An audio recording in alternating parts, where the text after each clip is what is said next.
Okay, I was going to ask you first, you're playing your best tennis later in your career. I know Agassi did that, but it's kind of unusual. Why do you think you've been playing so well? Have your best year at 29. It's because I think you mature a lot. I mean, I always had a big game, but I kind of didn't get it together for a longer period of time. And then the older you get, the smarter on the tennis court you also become. And it was important for me to switch coaches. I had a coach for 13 years, and after such a long time, you need to work on something new. And hiring Joachim Nyström was the key to success, I think. And he's a great coach. He gave me a lot of confidence also in my game, and we had long discussions about what kind of things I have to improve. I have to be more patient from the baseline, get more solid with my baseline shots. And this is what we worked on. I mean, it took us almost a year or a year and a half until everything came together. But then it came together pretty good. Really quick, too. I was going to ask you, winning Wimbledon in doubles, and just the fact that you played you played 130 matches last year. What did you do for fitness to be able to sustain that workload? And how important is scheduling for you now? Because obviously you're so good in singles and doubles, but you don't want to overplay. Yeah, I did a lot of work in the preseason. I have my physio and I have a fitness coach at home that he used to be a marathon runner, our best one we had in Austria. So he takes care of my endurance. We did a lot of work on the bike, and whenever I'm home, we keep working on that. And obviously scheduling is a big issue this year. I played, as you said, over 130 matches, which is too much. And it's too much for Kafelnikov even. It's when you're that successful in singles and doubles, you have to step back a little bit. And I'll try to play less tournaments this year, hopefully as successful as I did last year. And then my body also reacts probably better than it did in the beginning of the year. I had a few elbow problems. That's for sure due to the matches that I've played. What about for you? Like, you won Junior Wimbledon. I remember you beat Agassi earlier in your career. You beat Nadal. You beat Djokovic at the French. Was there any one match that really for you gave you self-confidence, or just reinforced your confidence that I can beat the best players in the world. I can be a top 10 player? For me, the finals at Vienna 2009, I beat Cilic there. This was a big one for me because I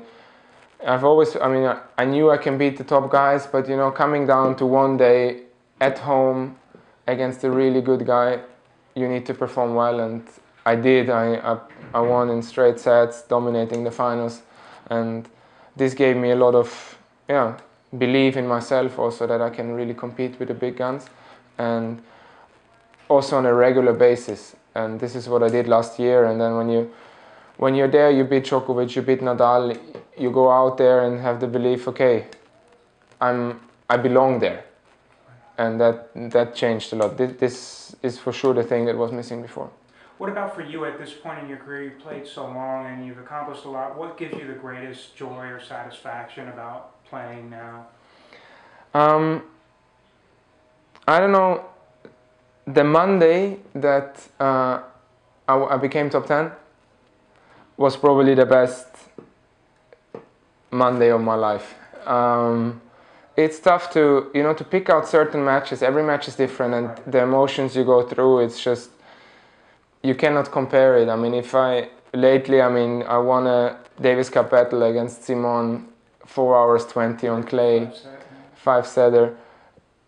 It was a big match in front of the home crowd, but also, the match I played against Nadal was almost, I felt like I'm playing PlayStation. I didn't miss, and to beat the #1 player in the world is something you've always, you want to achieve that. But it's what's still driving me to play. It's just the joy that I have on the court. Going out there, playing in front of the fans. I think there's nothing, after your career, you will never have that feeling again. And this is what you should respect and enjoy. I remember earlier in your career, like everyone knew you were talented, you could play all court, you had great touch, and people are always like, sometimes he lets his emotions get the best of him. How were you able to channel the emotional intensity into a positive that you can use that now, like when you came back against Joe, matches like that? 2008, I changed agent also with Ronnie Lightcap, and I mean he was with Muster for years, and he knew what it takes to make a champion, and so I listened a lot to him and how to behave on the court, and I think also this is the maturity that you get when you get older, and you do kind of mistakes for sometimes, but then I think the older you get, you just stop it one day, and you think you're throwing your career. I mean, I wasn't throwing my career away. I was still top 30 for a long time, but still, I knew I can be better than that. And then once you do it, it feels like, okay, why haven't I done that before? Or it doesn't seem too bad or too hard. But it's just hard work. You have to go out there every day and just do it. Of all the guys you face, singles and doubles, who was the toughest opponent, and who do you believe has the best all-around game of the guys you've played with? Well, toughest opponent, I have lost I think 11 times to Andy Roddick. You practice with him? We're good friends, we practice a lot, but it's always close matches, but I've never beaten him. Still, I think the best all-around player, if you take the player at his best day, it's Roger Federer. It's not getting any better than that. But I mean, lately it was Novak who has been dominating the game and playing really well, but it's just at their best, I think it's Roger. The last couple things I was going to ask is, do you customize your racket at all, and what string do you use? What do you string at? Yeah, my rackets are customized. I mean, P1 is doing that. And I play Iso-Speed string. That's 27 kilos, nothing special, 4 knots. That's all. I'm not that crazy with strings or anything. It's just it has to be 4 knots, but then it doesn't matter if it's in the morning in the evening. It's fine. I'm not bad with that. You just seem like the shape you're in and the way you're playing now, you could conceivably go on another 4 or 5 years. Do you have that in the back of your head, like I'd like to play, till this, or any sort of date, expiration date maybe? I would say this year and 3 more. That's in the back of my mind. It also, I mean, you have to compete at the top level. Once you're not there anymore, I think it's tougher to really go out there and motivate yourself once you have passed the 30s, but I think I have 3.5 more years left. Has the fan reaction to you been different now that you're a Grand Slam champion? You've played this major semifinal. Do people recognize you more? Do they approach you more? This has changed actually dramatically, especially in Austria. I mean, I got the Sportsmanship of the Year award, so it was big. Tennis, I mean, has been sleeping for the last years in Austria, and it got back to TV. We have a lot of press coverage. It's recognized again, and I mean, basically because of me. So people just, they ask for autographs.